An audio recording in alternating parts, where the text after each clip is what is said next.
one name on the face of this earth that can keep you out of hell. It's not Baptist, it's not Methodist, it's not Presbyterian, it's not Catholic, it's not Jew. There's just one name that can keep you out of hell, and it's the name of Jesus. Lighten up, Francis. I love that intro. Hey, welcome back to Atheistville, or if this is your first time, welcome to Atheistville and our welcome, Mike. Well, thank you for having me, Mike. I greatly appreciate it.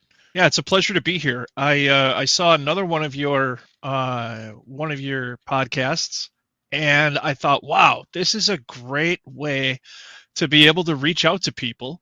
And if just one person watches one short of yours, or just hears just a couple seconds, it might make a difference in someone's life, you know? Yeah. And it could potentially save a lot of heartache and a lot of tears, you know? Well, you and I have talked about that in the past. Yeah. Yeah. I said that's totally, as other people might say, from your lips to God's ears. Yeah. Right. Well said. Well said. But you're right. When you reached out to me, you had watched a different video with a gentleman named Scott, who has a similar background, not exactly yours, but a similar background. And I actually was really happy about that because you responded exactly what I was hoping with. You know, you're someone that we've talked just briefly here and there over the last several years that we've known each other, but not, you know, we're not like friends. We don't really know each other well. I don't know your background. You don't know my background, but you connected with Scott. And you think, that's not his background. I connect with it. And that's exactly what I'm hoping is through these conversations. And I always tell people, you know, we're not here to bash Christians or any other religion. We're not here to do that. No. Now, someone's going to take offense no matter what, because it's just the way it works. Oh, but that's not absolutely. The purpose is there's a guy out there or a woman out there someplace that's like, I have these questions or I'm feeling this way. And maybe they see you and like, okay, he's doing exactly what I did. Or they see Annette, or I've got a woman coming up in a couple of weeks and think I connect with that person and I'm not the only person that feels this way. Somebody else has gone down this path a little ahead of me, and maybe they get a little bit of a help and some hint on what's coming up and how to handle this. And they're not the only one in their small little Nebraska town. Somebody else is in this road. Right. And there's such a lack of compassion that I found.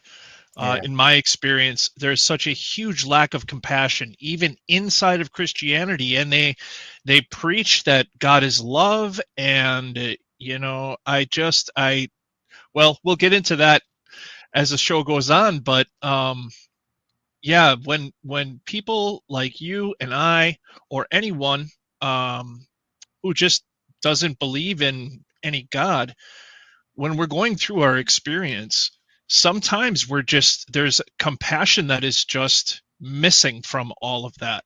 And when we can provide that for each other, that's where it's at. You know? Yeah. That's the hope. So again, thank you for joining this one and telling us a little bit about your story. So let's start out with your story. So tell me, I know a little bit. You've given me a little bit of insight, just enough to know like where you're coming from. I purposely didn't ask you a lot of detail because I wanted to hear it for the first time and react just like our viewers are reacting. So tell us a little bit about how your religious background, you know, what kind of foundation were your religion that you were born into, like most of us, probably born into a religion, and the level of severity, and that's probably not the right word, but you know what I'm saying. How religious were you in your background? So I was raised Lutheran, and from a very early age, from kindergarten all the way through 6th grade, I attended Lutheran school. Okay. And it was great. I felt like God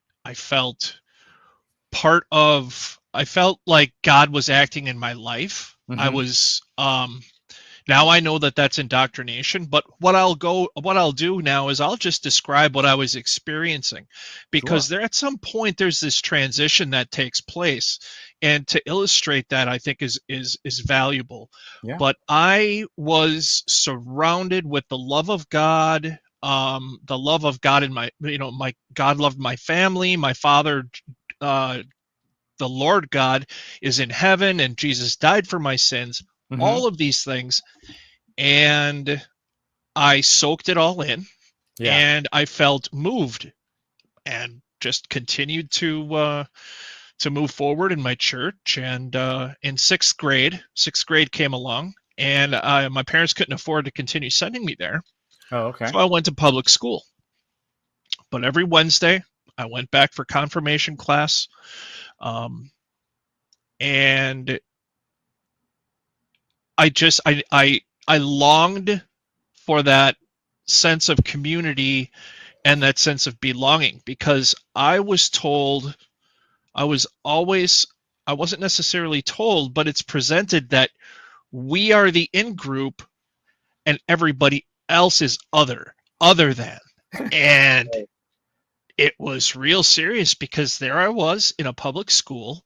All my friends were still back at this Lutheran school that I had been attending. Oh, yeah. And I was having a completely different experience. There was no mention of God in a public school. So I had this struggle. So that's about where things become real different for me. And sixth grade, I get that rude awakening. Mhm. Seventh and eighth grade, ninth grade. Now I've been in Boy Scouts for a while. I have, and Boy Scouts has, God and country, Oh, yeah. really strong in it. Scout. My son was a scout. He's an Eagle Scout. Yep. See, So and I've being been a all scout through it. is outstanding. Mhm. I credit a lot of my I credit a lot of my the positive parts of myself to scouts, and actually to a positive way that I was brought up religiously. See, because it wasn't evangelical. We weren't told to hate anybody. Right. It's the Lutheran Missouri Synod is what it really was. Okay. And so, and I know that I'm kind of wandering here, but what ended up happening was, because I was missing that feeling of oneness and inness with everyone at church, I was filling that in with the Boy Scouts, and I thought, well, I got to get involved in the church, so I joined the choir. The adult choir, was accepted into that. Then I started with the youth group, and I was just a part of the youth group. And they lost their youth group leader, and the pastor came to me and says, Mike, you'd be a perfect youth group leader. So there I was, like maybe 16 years old, something like that, and I became the youth group leader. And the only thing that I asked was that I have an adult that supervises everything that I do. And they're like, yeah, no problem. And I took care of it. One day, my pastor comes up to me and he says, we have a opening on the board for the church, and we'd like to have you there. And you're still a kid at this time? You were still like 17 or so? 17 years old, 16 or 17. Yeah, so it was within about, I think, maybe an 8-month period. So I could have been 16 or 17. And I was the youngest board member in the Missouri Synod, the Lutheran Missouri Synod. Man. And I thought to myself, this is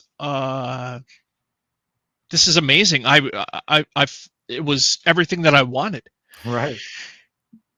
But I had a question. And the question that I had was, why is there such horror and suffering in the world? Yeah. Why is God allowing this? And that really had me stuck. So I remember that now. I was 16 when that happened. Okay. And I was really stuck with that. And I thought to myself, well, I understand that God is the Alpha and the Omega, right? So that means to me that God can't change his mind. I'm coming up with all these things that philosophers have already talked about. Can God change his mind? Well, technically, no. Right. I forget the other. There's a wonderful quote, and I didn't pull it up. I had it written down, but it talks about, is God all powerful? Well, then why doesn't he stop terrible things from happening? Mm-hmm. And if he's not all powerful, well then is he God? So Yeah. I thought to myself, and I was always told the Holy Spirit is going to work in you, and you have to invite the Holy Spirit in, and you have to allow the Holy Spirit to provide you the answers in the Bible. And then it occurred to me, man, I haven't read the Bible cover to cover. Why not? So I did. That's a mistake for atheists.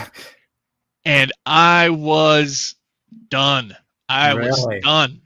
Yeah. I couldn't even make it all the way through.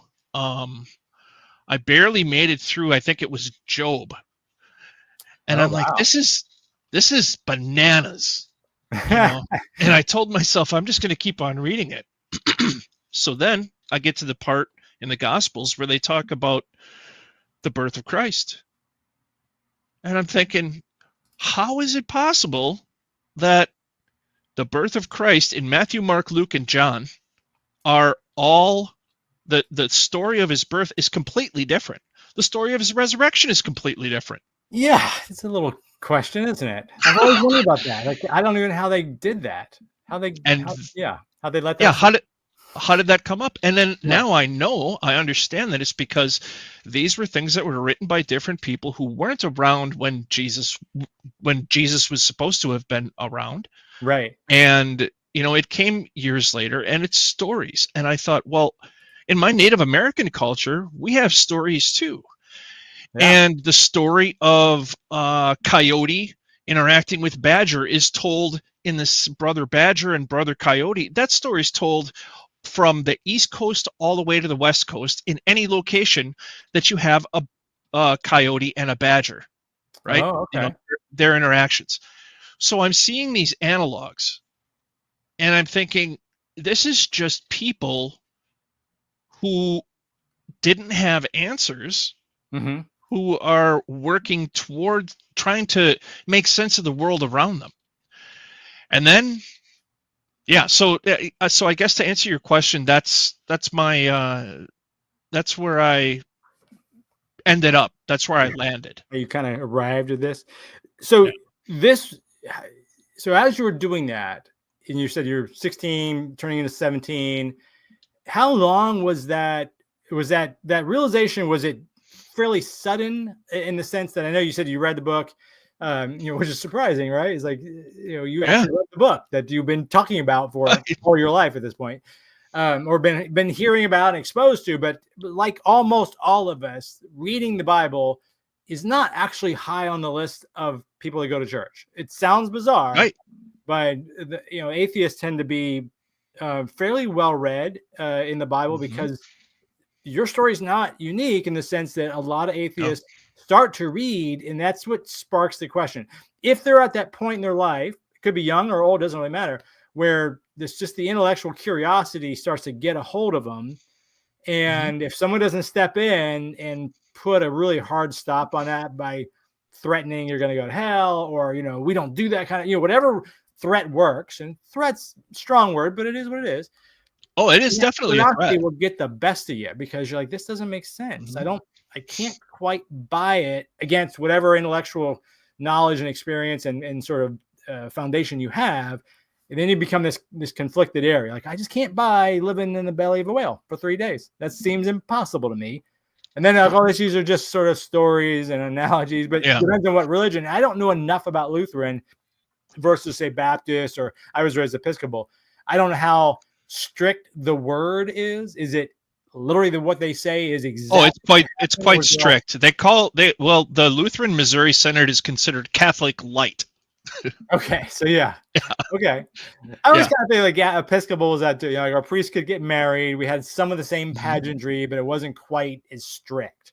We didn't really do sign of the cross. I mean, Virgin Mary was a character, but not the same way the Catholics hold them up. Right. She's not a divine individual in any way for the Lutherans. No. In fact, Martin Luther, who is the father of Lutheranism, decried that heavily because says there should be no gods before me. Oh, You know, okay. God says that, and you should not pray. It's when the disciples asked Jesus, "How, Lord, how should we pray?" He says, "Our Father who art in heaven." You take your prayers directly to God.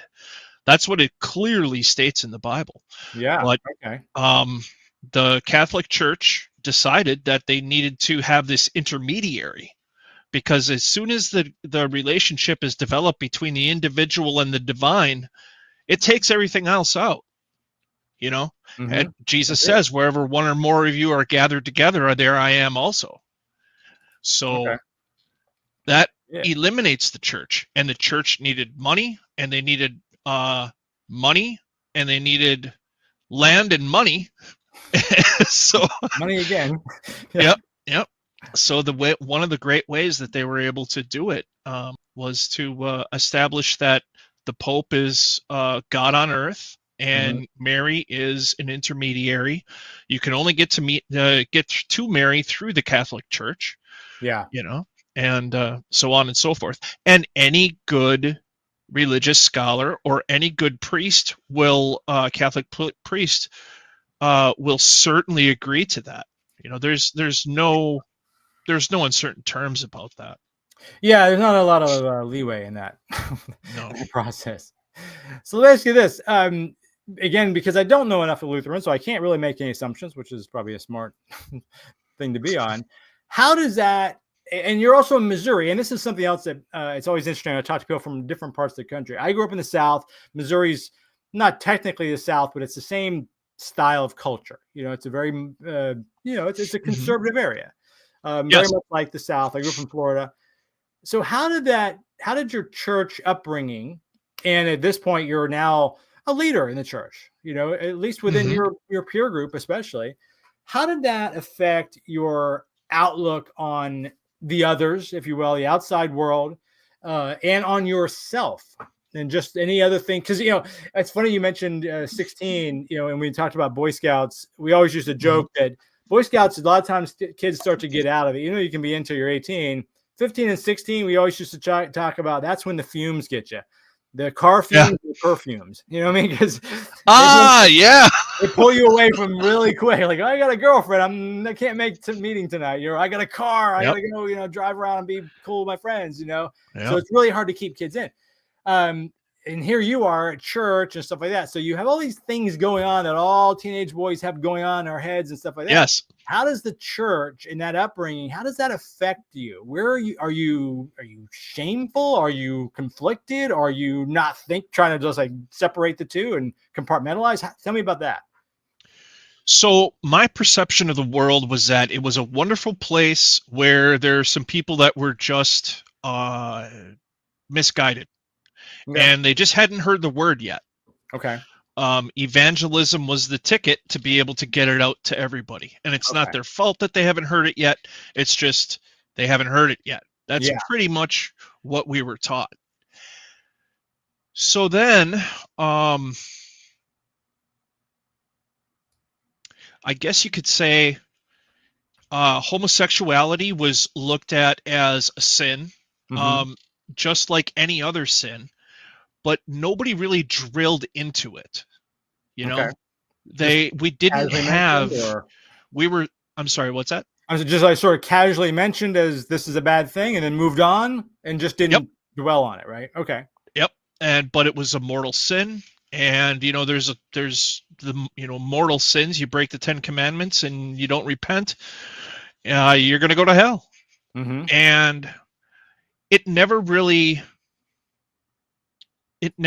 became a big deal for me because there's something that's real important. I was kind of an oblivious kid. I had a girlfriend.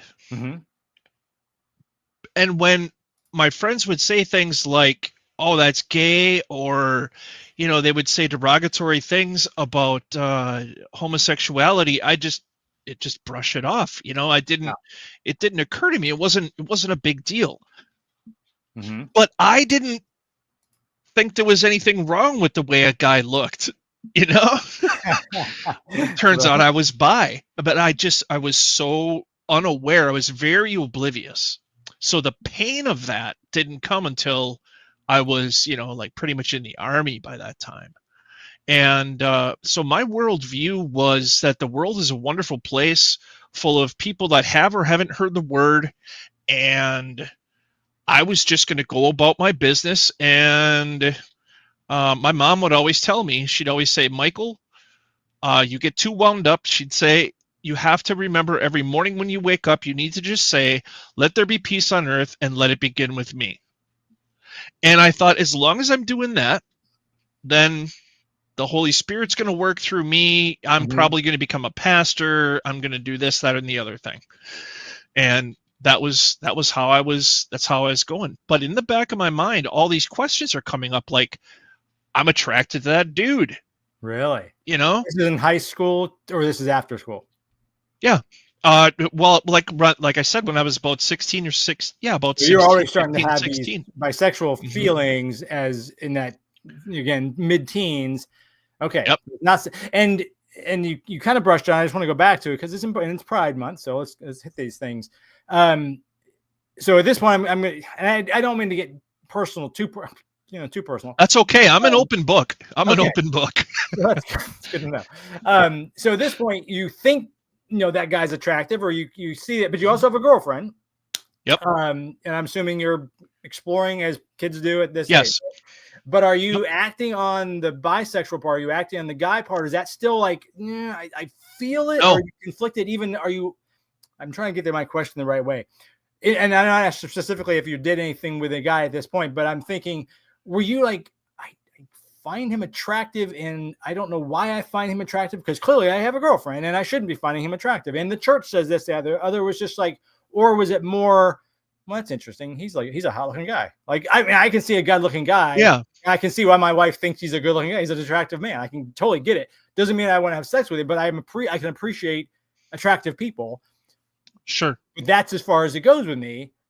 But right. Were you thinking, I could see dating that guy? I can see thinking behind the church with him, Yeah. How far did you go? Yep. There was one guy in particular, one friend of mine, and he was out. And, in high school, he went to a different high school. But yeah, I was walking along one day next to him and I'm just like, wow, I've got it made. My plate is full, and then I would beat myself down for those kinds of thoughts. Really? Yeah. Yeah. Because I think I think I was fortunate in that I was so oblivious when I was younger. Mm-hmm. And then as I was having these feelings, at the same time I was feeling negatively about the church. Oh, okay. So you were a little different path than some people take. Yeah. You're projecting it back on the church and not necessarily on yourself, or both? So I was really hating the church. I was really hating God. I was really hating Jesus. I was hating the Holy Spirit. I was hating all this stuff. And see, that's really, really important, because I was still recognizing them as actors in my life. Mm-hmm. I was still considering that they were a reality. Yeah. And then when I realized that atheism is a thing, and mm-hmm. it's just the lack of belief, well, then, I started to feel a lot better. But that took time. So tell me that. I'm going to back up a bit. So, because you mentioned earlier you went into the Army. So this is relatively soon after high school? 17 years old. I went into the National Guard. Okay. So you went right in. And were you still, because it was National Guard, you weren't gone for 4 years, right? You were right. Still close to home. I was 2 years National Guard. On my birthday, I signed my paperwork. The recruiter was sitting right there with my parents in my kitchen on my birthday. Oh, we signed my paperwork to join. Yeah. Okay. That's how motivated I was. Right after high school. He graduated in May and he left in July. Yep. I mean, so I was in for 2 years, and then Yeah, I was in for 2 years. Desert Storm was my war, All and right. then yeah, after that, then I went regular Army for 4 more years, and then 2 years of Army Reserve. Okay. So a So total of 8 years. you're on this track within the youth leadership, right? Mhm. And you're also having these feelings where it's a little conflicted. I'm just trying to get a timeline. Were you Sure, ever sure. getting further than thinking within internally within the church? Were you thinking, I'm going to become a minister? I am going to be Yes. just a youth pastor? Like, where were you going with Nope. that? I had been accepted to Concordia College. Mm-hmm. I was fully intending on following that path, Okay. and the Army was an option for me. The military was an option for me, Okay. and I thought if I did go into the military, then what I would probably do is just go in as a chaplain. Oh, wow. Okay. Yeah. But then, before I turned 17, I had that moment where I just said, "No, this isn't it. I'm not doing this church stuff anymore. I'm just not Really? doing it." Oh, so Yeah. you fully came to that conclusion fairly early compared to a lot of us. Well, what I realized was that I was carrying around so much hate Mm-hmm. for what I had been taught, Yeah. and I was really unhappy. I was just miserable inside. Mm-hmm. And the one thing that really made me happy was the idea of being a soldier, being a warrior. Really? I come from a long line of Native Americans on my side, Okay. and on my dad's side that were, and on my mother's side as well, on the German side. They were all the men in my family were all either in the Air Force or Army, no Marines, but yeah, they all had military service and they had all seen combat. So I would have been the first one to not have seen combat, but then Desert Storm shows Yeah. up, and then we have that conflict. But um, yeah, I forget exactly where I was going with that, but Well, yeah. you were at least mentally for a while. You were on track to continue your leadership role and move up Yes, the rank. Also, were you just because we both share the Scouts? Were you also in any kind of leadership role within Scouts at this point? Because you're not quite aged out. absolutely. Where are you at with that? So then in the Boy Scouts, I became a patrol leader. I became the Mhm. senior patrol leader. I was the librarian and I was the quartermaster because Okay. other kids just didn't want to do it. So I just took it up, you know, Yeah. and I did well with it and I liked it. And then there's an additional part of the Boy Scouts called the Order of the Arrow. You have to Yep. get elected into it. Yep. And I became the chapter chief for Sheboygan and part of Manitowoc County. Okay. So So I was you're the in. chapter chief for that, and brought up attendance, and and I could speak, and I could motivate people, and here I am drawing on all of that ability from being able to speak because of the church, and I would listen to my pastors, and I was emulating them, you Yeah. know. Yeah. So that's what was happening, and yeah, I think the So Boy Scouts was the last thing to go. okay, that's actually I was going to ask you. How did you come out to them in any way? But I mean, specifically with the No, religion, because they both, well, obviously the church is religious, but the Boy Scouts, it's quasi-religious. I mean, some groups are more than others, but they and all ours very have much God was. as a Yep, foundation. Like you said, I can't remember the oath now, but to God and country, it's in there. yep. And again, depending on where that church or that troop is chartered, it can be very, very strong, or it can be just sort of casual. But Mhm. none of them are really anti-religion, right? How Right. did you tell anybody, or did you kind of keep that quiet because you liked Scouts, but you didn't want to get out, but at the same time you couldn't keep Right. doing a lie? Like how'd you deal with that sort of thing? And the Oh, church, I kept up the lie. did you? I kept up the lie. I kept up the lie with the church and came up with reasons why my schedule became too busy, so I couldn't do this anymore and I couldn't do that anymore. But I'd still go to church. I would still sing the songs. I would walk the walk and talk the talk. And the reason that I did that is because I just didn't want to catch any flack. You know, Yeah. there's just I figured it was just easier to keep my head down and keep moving on. But withdraw myself from any of the leadership roles Yeah. because I felt like a hypocrite, felt like a huge hypocrite. Yeah. And in the Boy Scouts, I was standing, I'll never forget this, Mike. This is wild. I had a bag of weed in my pocket. And I didn't realize that it was in those pants. I had a little bag of weed, and I was standing there while we're doing the opening for our meeting on a Monday night, and we're doing the Pledge of Allegiance, and I'm sitting here as the leader in front of all these boys, and I got a bag of weed in my pocket. I'm 17 years old, and I'm like, what in the hell am I doing? So I got out. I never got my Eagle Scout. I never did anything because I figured they're not pinning a Eagle Scout badge on me because I just wasn't, I wasn't Eagle Scout material, I didn't think. But I had almost every single badge you could possibly get. I had all these other responsibilities. And then just like when I was in the church, I started to come up with reasons why this, why I can't do this and why my time is being taken away. And you said it really well. The perfume and the gas fumes. Yeah. The fumes will get you. Yeah. It's I mean, it's true. I utilize really that time to keep boys in, at that point, because they've got really strong distractions.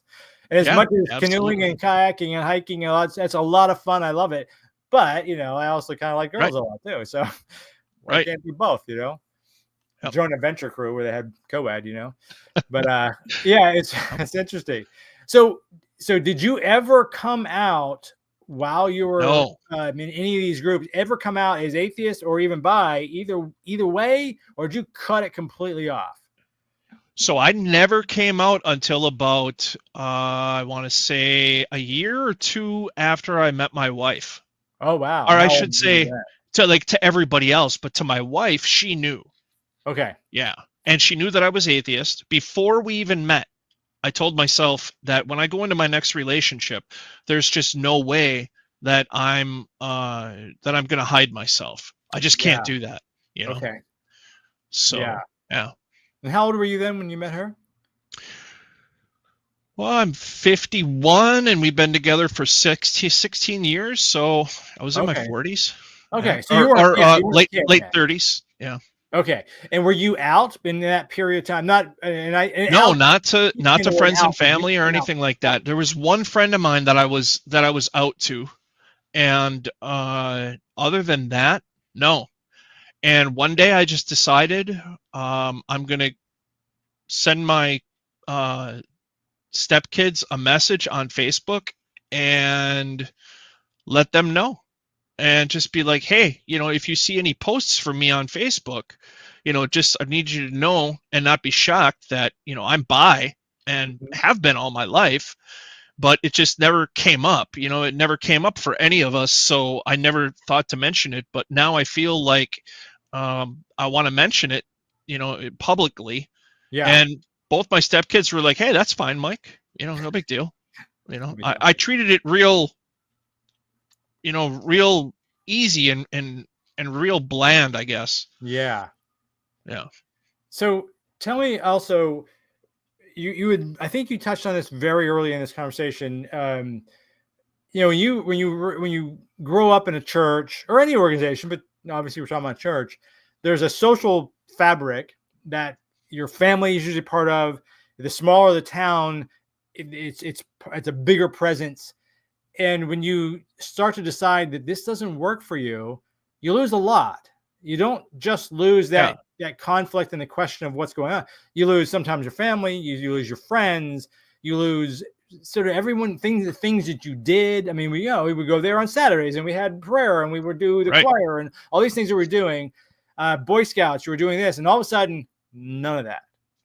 Right. Tell me about how that process, because that's a tough thing. I think a lot of people hang on to the social aspect of it long after their mind says this isn't working for me, but I have no other friends. In a sense, they don't want to lose all that friend. Or even the people that aren't particularly part of that group, you from Missouri or me from Florida or these smaller towns, like as soon as I say I'm atheist, I'm on my own for a lot of people, right? Yeah. And if you say you're bi Right on. and atheist, well, you might as well move to Chicago because you're not welcome. Yeah. Yeah. That's you're done. Yeah. You're just done. Right. So for me, so I lived a lie for so long, and because the church was connected to my association with the Lutheran school that I had been going to, Right. and and that was a completely different community. I went to school in I went to a public school in a completely different area of town Oh, okay. from where the church was and where okay. the school was. They were attached to each other. Mm-hmm. So those people in the church and those people in my school, they never crossed paths. So I had two completely different social groups. Okay. And I just slowly pulled myself away from the church. And I slowly pulled myself away from Boy Scouts because that was actually happening at a different church. So I had these three different locations that never the three should meet, you know? Right. Yeah. And I was able to manipulate things and live the lie. And I hated it. Really? I hated living that lie that I wasn't religious anymore. I got sick and tired of it. I'd come up with every excuse to not go to church anymore. I'd come home on leave or we'd be celebrating Christmas. Oh, Christmas was just absolutely painful for me because my mother and I would get my mother and my brother and I, we would decorate the house, and it was Christmas carols and all the singing and all the pageantry around Christmas. Yeah, sure. And all of a sudden I thought to myself, I can't have that anymore. I can't take any joy in that anymore. Oh, how wrong I was. Right, Yeah. I agree with how you. wrong, how totally wrong I was. Mm-hmm. And then I started looking into, as I got older, the origins of Christmas. And I started understanding all these different things. And I didn't just listen to whatever it was that was said in the Bible or said by some man in a funny hat and a dress standing at the front of a church. Yeah. So, yeah. It's funny, they always talk about the problem with atheists is we don't have funny hats. Yeah, That's we don't what have any funny hats. You'd be so much bigger if we had a nice, good, funny hat. We need I have my atheist hat, but it's not as funny as like a Pope. I like that. I got to get me one of those. Yeah. I like that. Link is in the description. But beautiful. But yeah. So I think you're making, because you and I talked a little bit before, you're making it sound maybe easier than it was, or am I misinterpreting? Was it emotionally hard, or were you like, okay, I'm just kind of done with that and I'll slide to the left and then deal with this third group, like you said? Or was it really more of a struggle?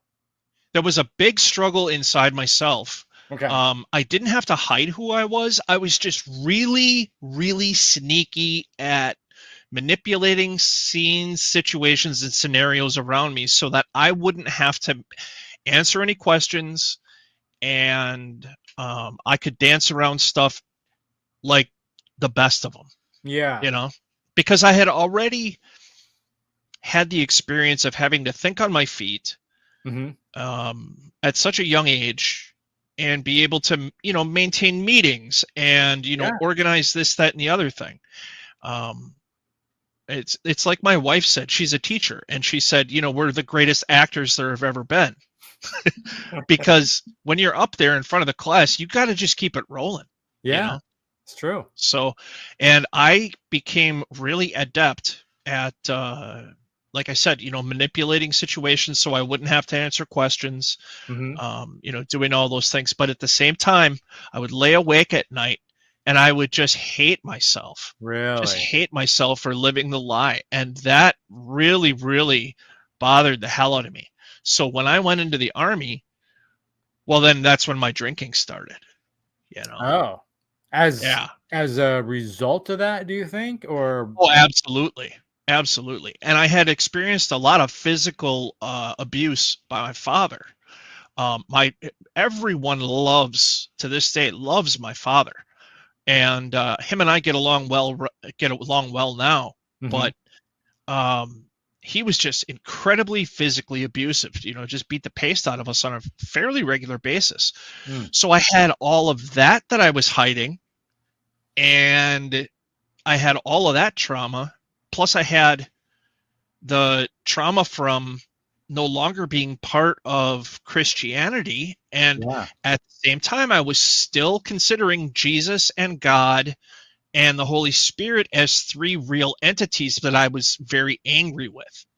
So you see how that was still working in me. Yeah. Well, in order to get rid of those feelings, I just turned a bottle up, you know. I had all my answers in the bottom of a bottle. And I did that for many years. And when did that start? And that started when I was about 17. Probably about 17. Didn't finish until I was in my 30s. Ooh. Yeah. So tell me that. I mean, I've never been an alcoholic. Obviously, know people. It's obviously a struggle, and it can be devastating. You obviously made it through, so good for you. Yeah. But did that, in looking back, you know, did it make it worse or did it deaden it?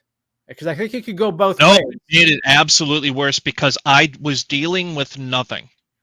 I was taking, I didn't know how to deal with it. Yeah.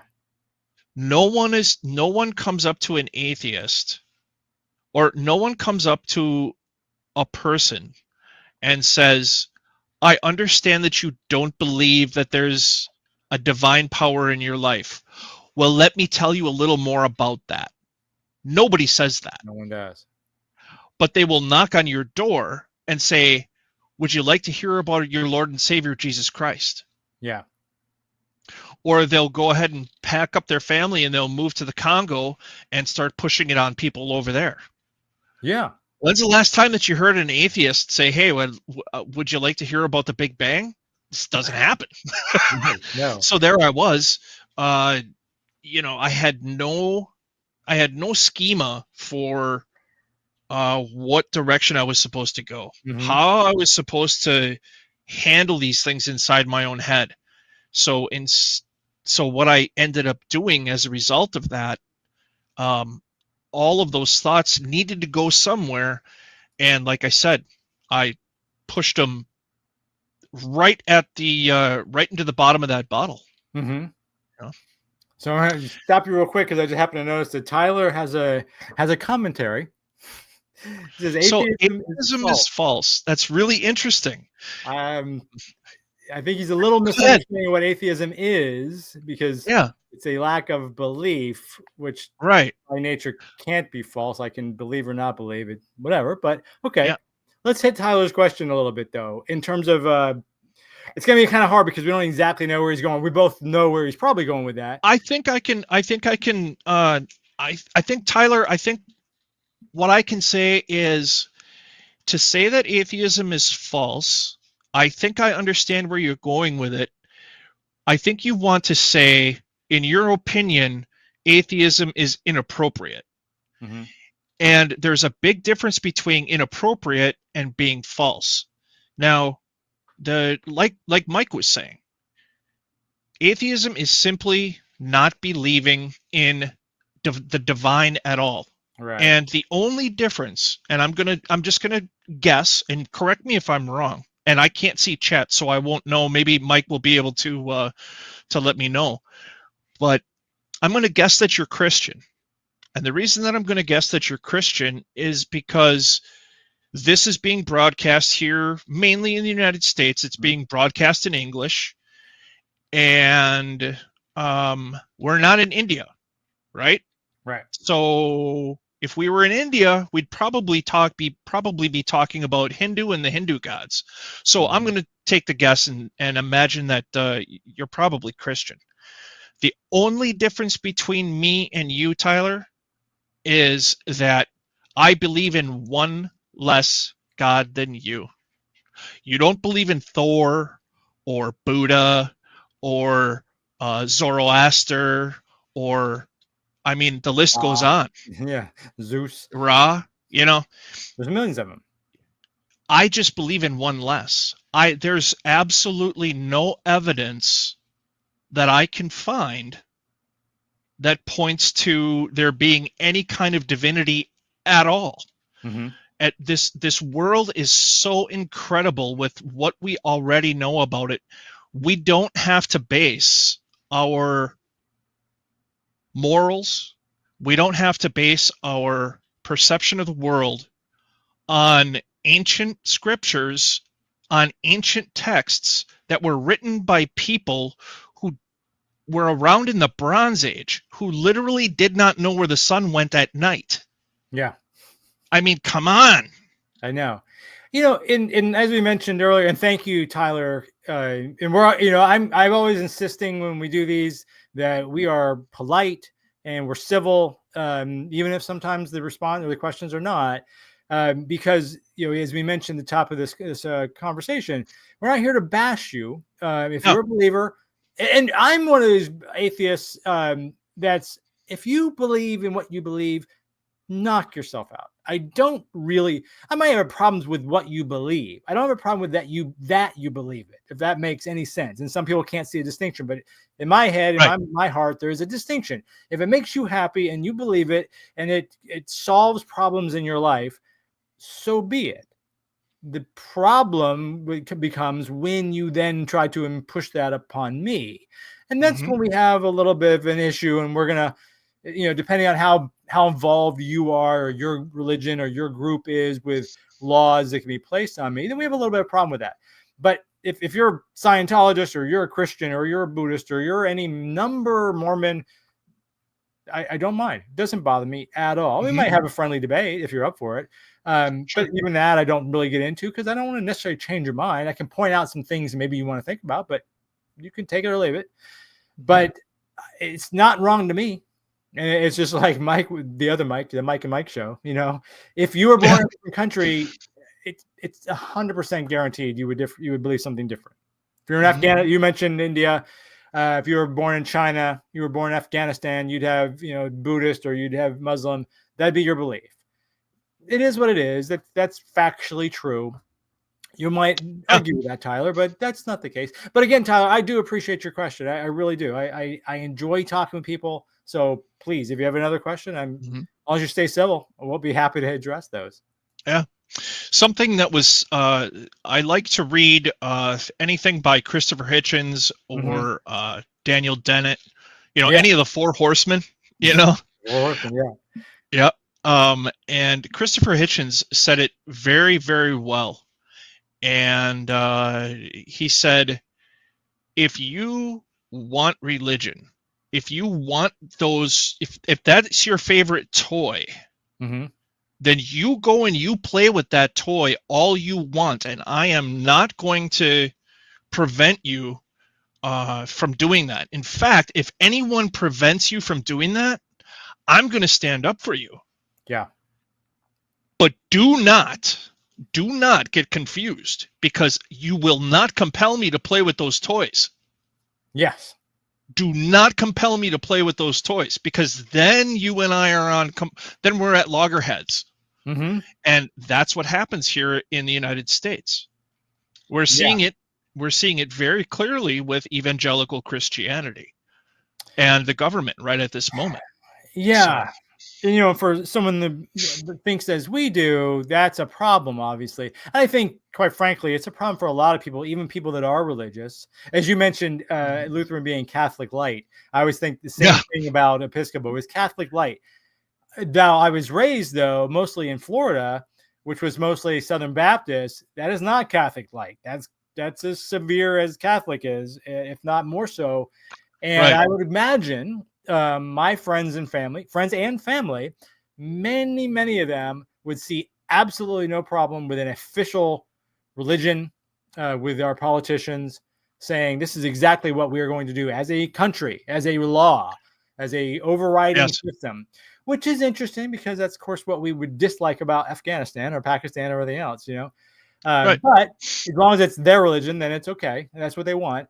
So this is not theoretical. This is happening. And the evangelical religion is more of a political party sometimes than it is a religion. And it's effective. They're doing a very effective job at it. They're getting themselves out there and getting sort of entwined. But yeah, it's interesting. We got another question from Larry. Let's see. Yeah, they can't all be right, but they can't all be wrong. Yeah. He's exactly right. And Yeah. to your point, Mike, you made that point. You believe in one, less than he does, because One less. in one religion. There's millions of them out there. You don't believe in the one that he believes in, and Larry's makes a good point that they can't all be right because they're obviously conflicting. But we would say that they could all be wrong, and I don't see that as a conflict. So other people may, but Larry makes a good point. I don't know if Larry, you're saying that's because that's Hitchens' quote, and if it is, I know. If not, I'm going to give you quote, or I'm going to give you credit anyways, Larry. Why not? You're a smart guy. Yep. But if it's a Hitchens quote, then he's also an equally smart guy. We've lost. It's very well said, Larry. I really like that a lot. Yeah. They can't all be right, but they can all be wrong. Yes. Hang on to that and remember that. Yeah. So let me jump ahead here. So you said you didn't get married. Now, you had one marriage or you had two marriages? Two marriages. Two marriages. You got married earlier before your current wife. How old were you then? I was in my 20s, and I was still living that lie, and decided that there was no way I could bring a woman home from the army and not be married to her if we were going to live together. So we had to get married, and which was fine. I was all in for that. There was I'm not saying that I got married because I was pressured into it, but yeah, we were together for about 9 years and then divorced. Amicable divorce. And she had a different direction she wanted to go. I had a different direction I wanted to go with my life, and it just the two we weren't doing this anymore. Right. So then I was single for a period of time. And I moved from my hometown to Milwaukee, and that's when my life became immeasurably better. Because I started getting services at the Veterans Association hospital here. I started talking for everything. Everything. And for the PTSD, for the drinking, for all of the different mental and emotional and physical problems that I had. I have a bad back. I have degenerative disc disease, so there's pain that's involved there. Yeah. And dealing with pain is something that can be hellified. If anybody out there has chronic pain, it can take your life away from you. But and not to say that I had chronic pain, but I had a number of things that were comorbidities, if you will. And I was sitting in my psychiatrist's office at the VA, and I asked for a new one because I couldn't get any diagnosis. And he looked at me and he says, Mike, he says, you're not an alcoholic. He said, you have PTSD. And I said, what? He says, yeah, you probably have PTSD, or he says, I'm thinking maybe you're just barely on the bipolar spectrum. He said, but because there's been so much alcohol involved, we won't know until we get the alcohol out of there. And then I said, well, you know what I need to do? I need to get myself completely sorted out. So I went into a 45-day program. Oh, wow. Inpatient program for mental health. Now, when the VA accepts you into this program, they have a whole bunch of questions, and then your medical professionals will make their recommendations. And it's really interesting. The medical professionals said you don't have to go into the alcohol side, the AODA side. You just need to go into the mental health side of things. So that's where I went. And that 45 days saved my life. Really? Hands, no doubt about it. Yep. And that was because I was no longer in. So there were a couple things that were happening at that time. I was no longer in my hometown. I was here in Milwaukee, completely brand new setting, completely brand new friend group. No longer weighed down by any of that stuff, and I was actually getting help. I was actually taking the time to seek help so that I wouldn't keep going to jail or fighting because I was going to jail. You know, that's the reason I was going to jail. Is you can't drink and get in fights. You know, people don't like that. Yeah. You can only knock so many heads together before somebody's going to put bracelets on you. Right. And not nice ones. So No. but tell me about that, because I'm always interested when people have vices like that sort of take over. And you had, you again, you kind of came out twice. You're an atheist and you're bi in America. Now you're in Milwaukee or whatever, but I mean, still, and but your background is puts a little yoke around your neck, in terms of how to think and deal with that sort of stuff. Not like you grew up in California, someplace where it's more liberal feeling, Right. But how bad did it get for you, if you don't mind asking? Like where, So going to Milwaukee was amazing. Was amazing for me because so I got headhunted to come for a job down here in Milwaukee. And I accepted. And when I went for my interview, my manager, Doug, I could see he was gay. And I'm sitting here thinking, man, I'm really comfortable. This is the kind of environment that I want to work in. Yeah. All the people have they don't have a closed mindset. They're progressive. It was a great progressive company. And it was outstanding. And I was able to be myself with those friends. And it was I have to say, Doug facilitated a lot of healing in me, not by even saying one single solitary word, but he was a role model in a sense that he just lived his life. He had always been out, and he had a very supportive mother. Yeah. And the owner of the company, super supportive.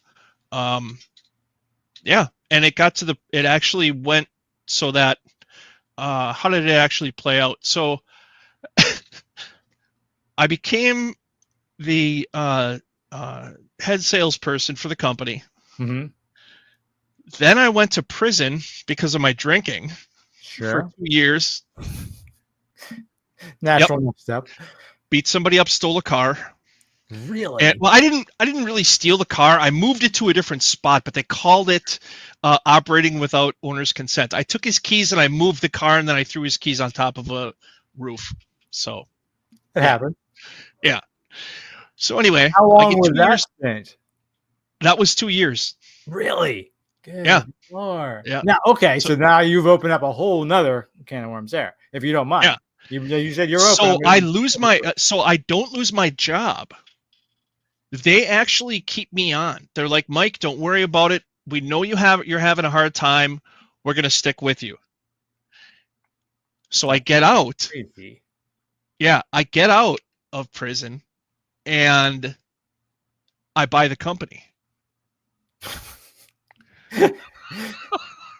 Okay, that makes no sense. Yeah, it doesn't.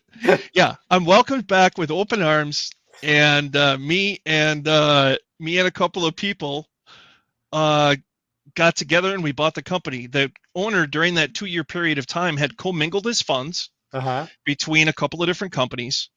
A contract came due with one of them, and he couldn't come up with the funds for it. So what he did is he sold all the infrastructure. He sold all of the stuff. Yeah. To us, and then we just built from the ashes a completely new ownership group, new name, new everything, basically doing the exact same thing.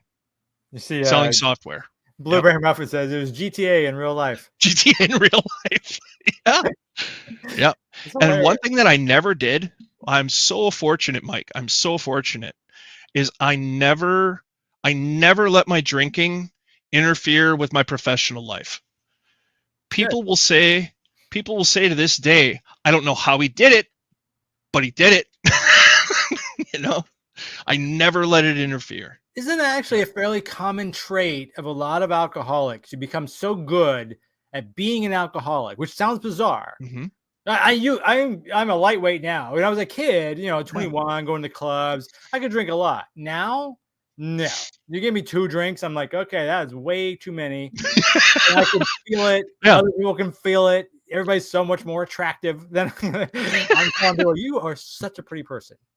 You're are so pretty. beautiful. You're all attractive. I'm taking you all home. Yep. That's 2 drinks. I'm already on the road to that. But alcoholics, you're 12 drinks in, and you're still functionally fine. Like you don't. Yeah. There's a point where you think you're fooling everybody and you're not. Yeah. But there's a point though, long after normal people, where you're still fooling us. I yep. Well, see, here's the thing. I absolutely would not have any alcohol in my system when I was about to do any business. Okay. Yeah. So I had very compartmentalized periods of time where I was drinking. So, yeah. So fun. The Mike and Mike show. It's so fun. I think isn't there a radio show called the Mike and Mike show? I think it's already taken. I'm gonna go with it, Larry. We're gonna go with Mike and Mike show. There we go. So this actually brings up another question because Scott, the same guy that you saw, was it Scott? Now I'm getting my different guests. I'm sorry, it wasn't Scott, but nonetheless, doesn't matter. But tell me about so you're in jail for 2 years, county type of jail, not prison. No, prison, state prison. Mm-hmm.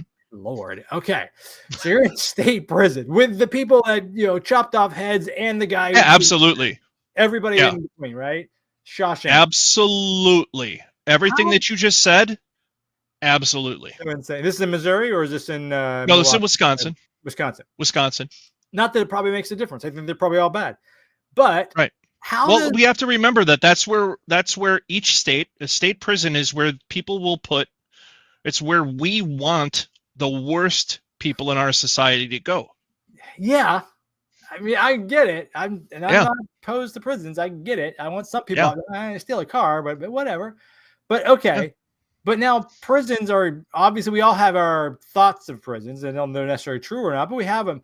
But I don't know that being an atheist and bi is the best image to have in a prison, or was it? I don't know. No. Tell me. So my bi side never came out.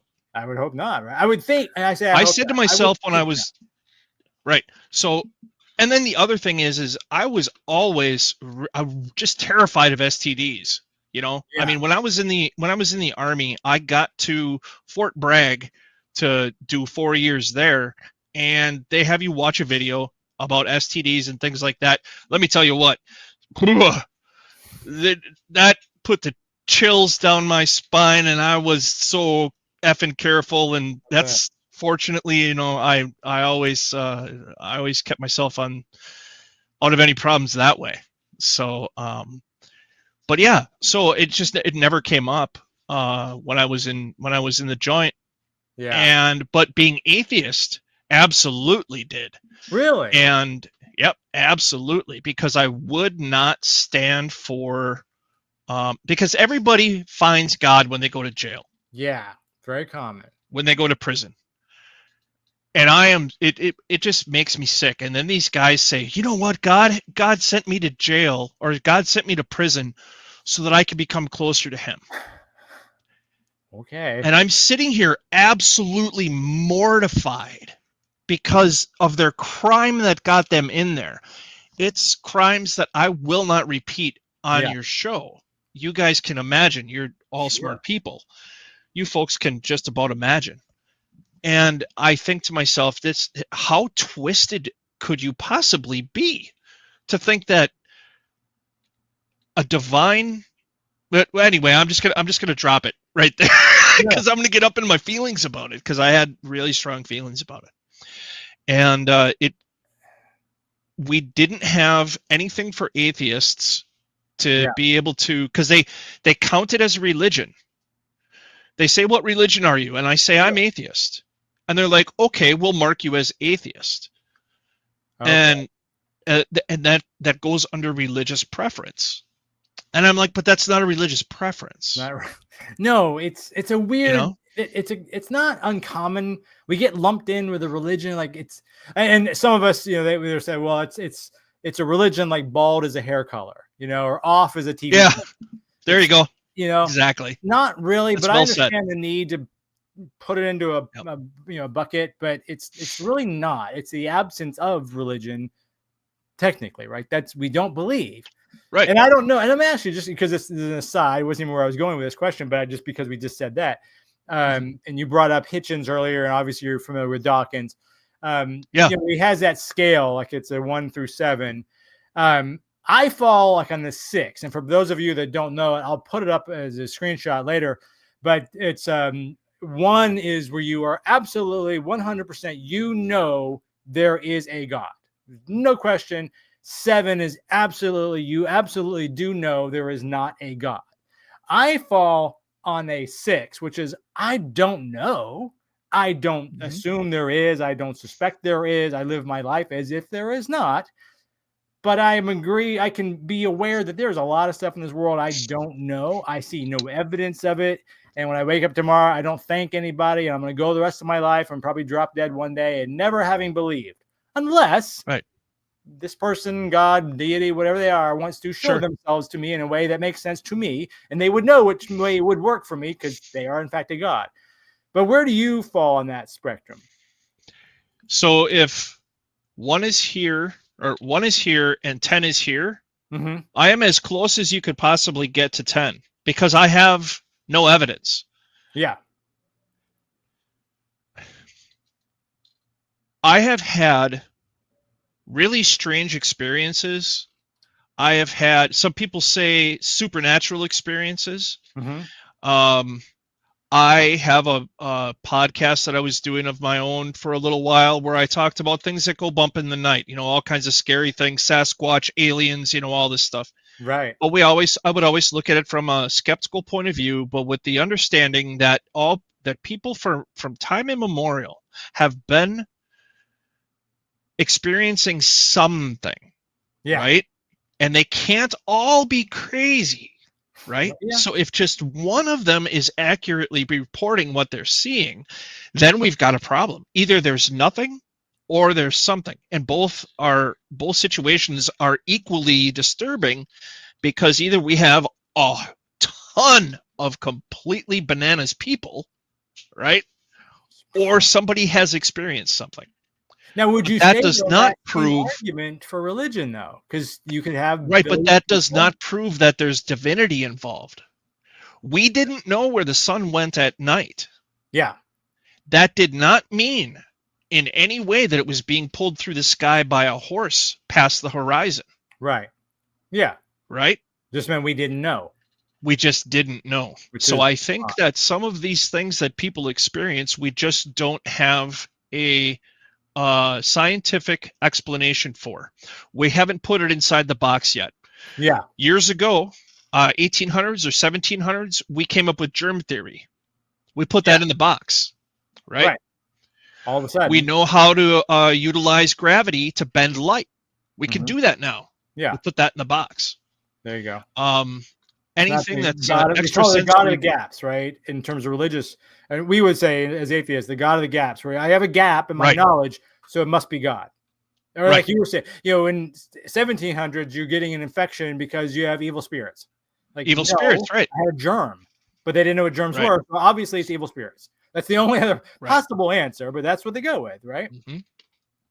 I got a couple more questions here. Let's see. So, Larry, again, at the same time, though, freedom of religion includes lack of religion. That's exactly it. Freedom absolutely of religion is free to not believe, which kind of goes back to our earlier question with the way that evangelicals are sort of worming their way into our society in terms of political and our governing bodies. That's what they would rather not have. They would be more apt to have you believe in maybe not Muslim. Let's not even go there, but you could have some different religions, but the lack of religion is never going to be on the table with a lot of these people, right? No, absolutely not. No. So I got one more. This one. Problem the existence of God, but rather people presenting their own crazy ideas as if they were a message from God. I've always been very intrigued by the people that have a message from God. I need to find some people that were, when in fact, I've got a gentleman I'm trying to get on the show. We're just trying to work out schedules. He was a Pentecostal pastor, speaking in tongues, the whole deal. And I didn't ask him yet because I want to wait until we get him on the show. But when you were speaking in tongues, you were faking it, right? There was no evil or no spirit inside you that was making you blah, blah, blah, blah, blah, whatever you're doing. You were clearly aware, consciously, you were faking it. So when people say this, they say, I got a message from God, and God told me to take this job and not that job. Or was it, no, that's just common sense, that job is there and this job is that, whatever. Right. But they attribute it to this God that you and I don't listen to. And we think, well, I've lived 50-something years of my life, and I've made decisions based on that. And this next decision is based on everything I've learned about myself, and I like or based on evidence. It's based on reality. Based on Let's reality. call it what it is. It's based on reality. But when people say what Blueberry Muffin is saying, they think it's a message from God. I'm always very curious. What are they really, really feeling? Like, you get them in a dark room and say, okay, tell me the secret. You're just saying that, right? You're not really hearing a voice. Of course, if they say, no, I'm hearing voices, I'm going to back out of that room really quietly, because that's not good either. Right. So sometimes I believe that some people are so as far as Pentecostal goes, as far as speaking in tongues and having these altered states, a person can get into what's called Green Berets have said that they've gone into this flow state where and Special Forces guys they say that they've gone into this flow state during a particularly dangerous situation. And it was as if they were able to just every single shot they took hit, every single decision that they made within seconds was just absolutely perfect. They reached these flow states. Those same states can be reached by people who are having what they take to be as a religious experience. I could do the exact same thing to you with magnets. If I put a large enough magnet in the right location near your head in relationship to another one, you will hear voices, you will smell colors, you will, you're going to hear numbers. All these different things will take place. So what is happening when a person says that they're getting a message from God? They're either lying. Let's just be sincere about it. They're either lying, they have a disorder, which is totally possible. Or they have an inner monologue that completely aligns with the faith that they have. And it is that inner monologue and maybe memories of what their pastor or their imam or whoever has told them. So that's how they feel their prayers have been answered. That they maybe even hear the voice of God. And they attribute those thoughts to it being God, because God's a foundation within themselves, and that it's really no different than the God of the gaps. I don't know why I feel this or why I think this, but so therefore it must be God, and I believe in God, and God supposedly does speak to people, so this clearly must be a message directly from God, like you said. Or they could be actually have problems. There's some mental problems, and that seems as real. I mean, obviously people have, I live in Chicago. Now they're lucky. You see people that are screaming at the sky. They believe there's someone there. They believe they're talking to someone. They're not. We all know they're not, but they believe they are. It's a legitimate feeling. It comes from because something's wrong, but they believe it wholeheartedly. And if that's what, and you, like you're saying, you go into the state, or you can just get yourself going.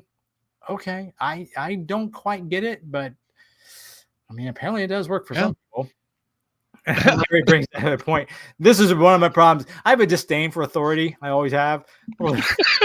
So I've always had a problem with the preacher who hears what God says, but I can't hear it. Did you hear it? Did you hear it? No.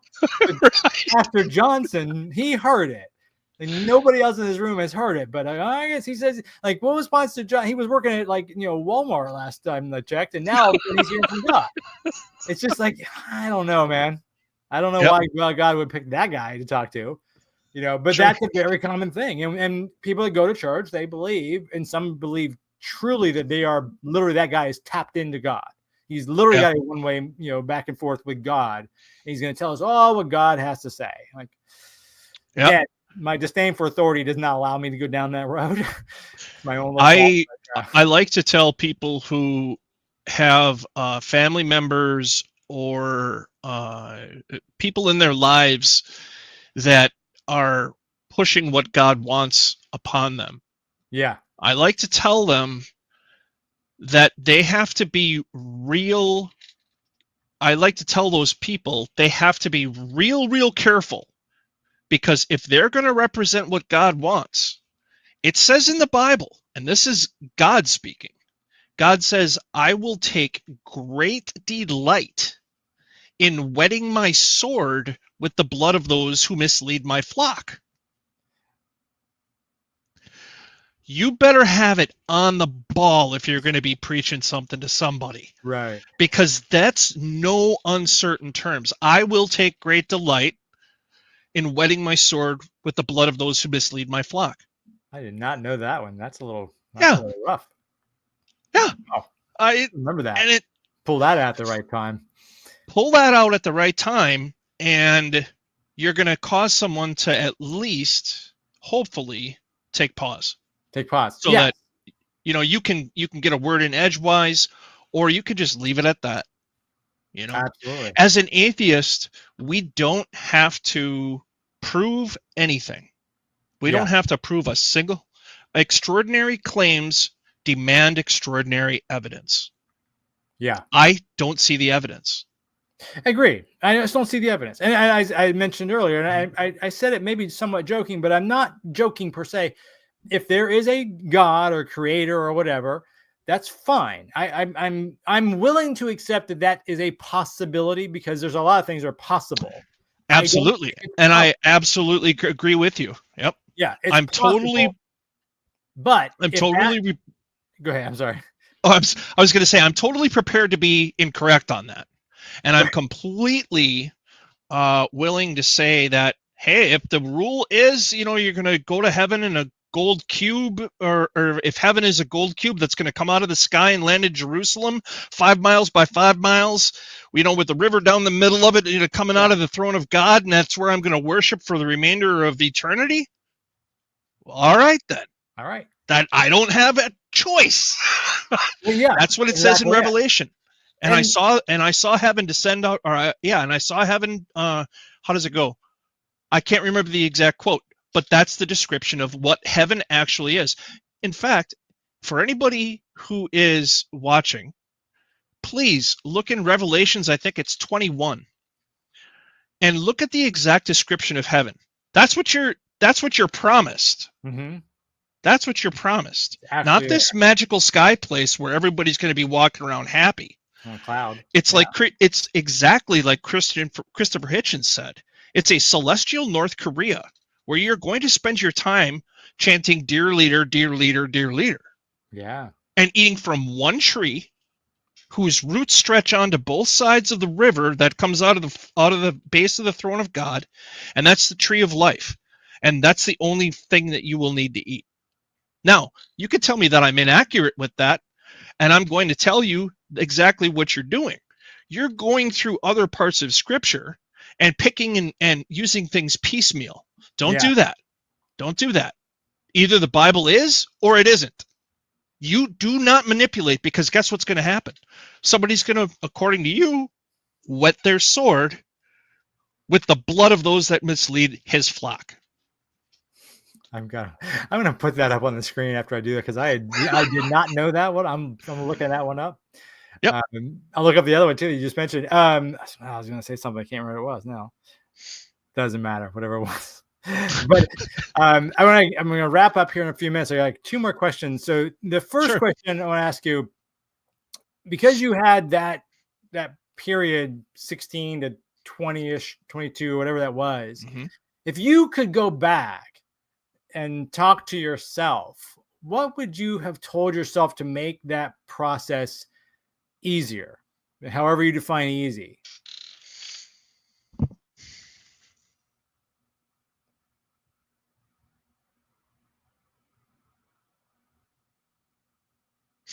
I think in order to be able to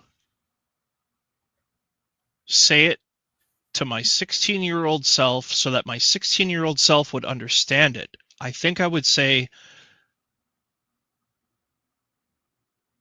Mike, you already know that everything in this world is wonderful and beautiful and just glorious without measure. Yes, we have some horrible things that take place. People do horrible things to each other. There are unfortunate circumstances, but just look at the whole of the cosmos and look at the whole of everything. And you get to be here during those years where you're going to be walking upright on this side of the dirt, on this side of the grass. So you have to love yourself and love everyone, love wholly and completely, and you're okay. You know, there's no God. I would tell the 16-year-old, stop being angry with something that doesn't exist. You have to get over that hump. There's no God to be angry with. It doesn't exist. That would be like me being angry at a Coke can for whatever reason. Right. It's just that stupid. Yeah. Actually, a Coke can is a real thing. Sure. You know? Yeah. There's no reason for me to allow. I would also tell myself there's no reason for three invisible things, the Holy Spirit, Jesus, and God, to have rent-free real estate in my head, because they don't exist. And it's a construct that I'm hanging on to. It's not reality. I think that's what I would say. Apparently, Larry agrees with you. Thank you very much, Larry. I appreciate those words.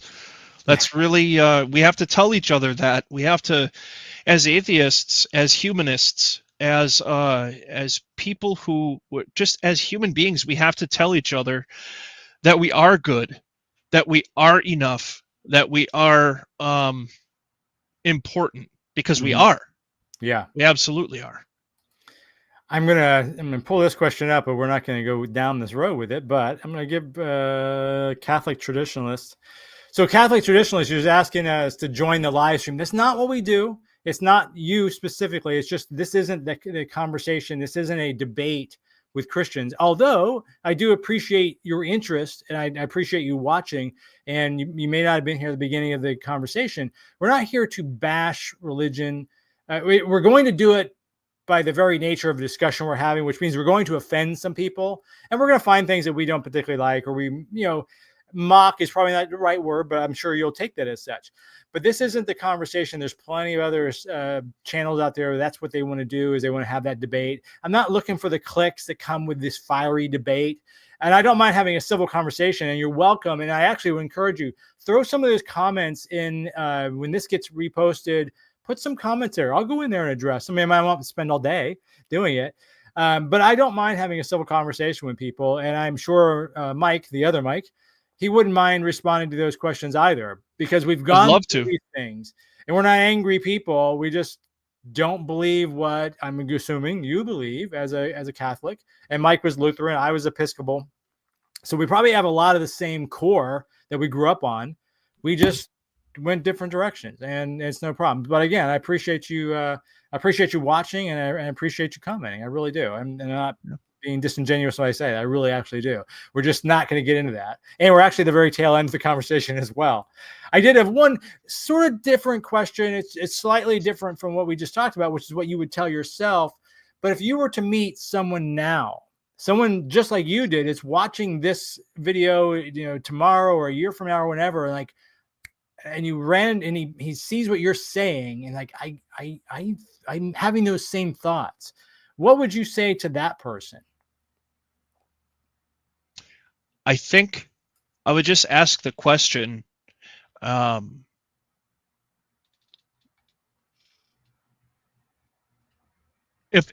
the person is questioning their belief, I'm understanding that they're starting from a point of belief and falling away from it. So, or the other option, which is quite likely, they had no experience with religion, and now for some reason religiosity has come up in their life. I would ask that person to look at what is real, what is quantifiable, what is measurable, what stands on its own without absurd, and I mean this, absurd or magical thinking. Yeah. Magical thinking and absurdity does not come into play for me. I may do absurd things. I have done absurd things, but when it comes to my moral fabric, magical thinking is right out. Yeah. Absurdity is right out. Yeah. In fact, I have a few things to say before we wrap up. Sure. And that is, I firmly believe, and if anybody ever wanted to talk more about this, I would be willing to do it, but I don't know that this is really the place for that. We get our morality in spite of religion. We truly get our morality in spite of religion. Because I cannot think of, and this is what Christopher Hitchens has said, you cannot tell me one thing that I can do that you can do as a Christian that I cannot. Yes, I know exactly what you're saying. And at the same time, there are things that you are commanded to do by your God which are absolutely abhorrent and repulsive to me.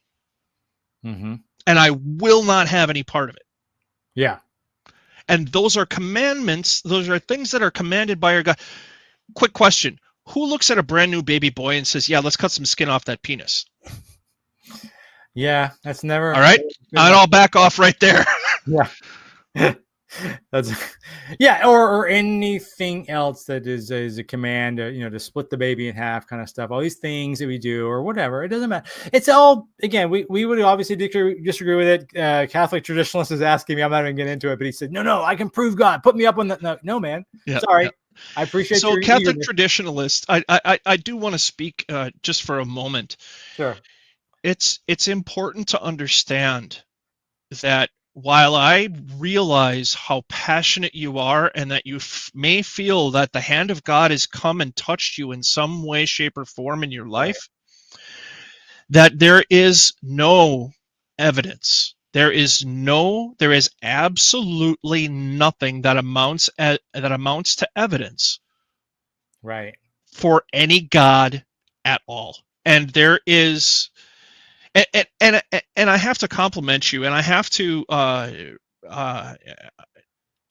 You're doing something that's very important, and that is you're very deeply invested in your belief, and I respect that.